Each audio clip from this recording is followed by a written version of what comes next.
نحمدہ و نصلی علی رسول الکریم اما بعد۔ ہندوستان کے ایک صاحب نے پوچھا ہے کہ ربیع ثانی میں چاند کی صورتحال کیا ہے؟ جواباً عرض ہے کہ 15 اکتوبر بروز اتوار کو انڈیا میں چاند کو چاہیے 4 ڈگری، برما میں چاند کو چاہیے 4 ڈگری، بنگلہ دیش میں چاند کو چاہیے 4 ڈگری، کراچی میں چاند کو چاہیے 4 ڈگری، پشاور میں چاند کو چاہیے 3 ڈگری، نیپال میں چاند کو چاہیے 3 ڈگری اور ایران میں چاند کو چاہیے 4 ڈگری۔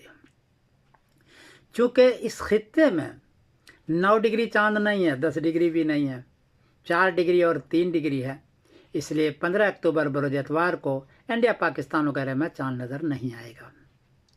16 اکتوبر بروز پیر کو انڈیا میں چاند کو چاہیے ہے 12 ڈگری، برما میں چاند کو چاہیے 13 ڈگری، بنگلہ دیش میں چاند کو چاہیے 11 ڈگری، کراچی میں چاند کو چاہیے 11 ڈگری، پشاور میں چاند کو چاہیے 8 ڈگری، نیپال میں چاند کو چاہیے 10 ڈگری اور ایران میں چاند کو چاہیے 11 ڈگری۔ چونکہ 16 اکتوبر بروز پیر کو اس خطے میں چاند کو چاہیے 10 ڈگری سے زیادہ ہے، 12 ڈگری ہے، 11 ڈگری ہے، اس لیے 16 اکتوبر بروز پیر کو چاند نظر آئے گا اور 17 اکتوبر بروز منگل کو ربیع الثانی کی پہلی تاریخ ہوگی اس خطے میں۔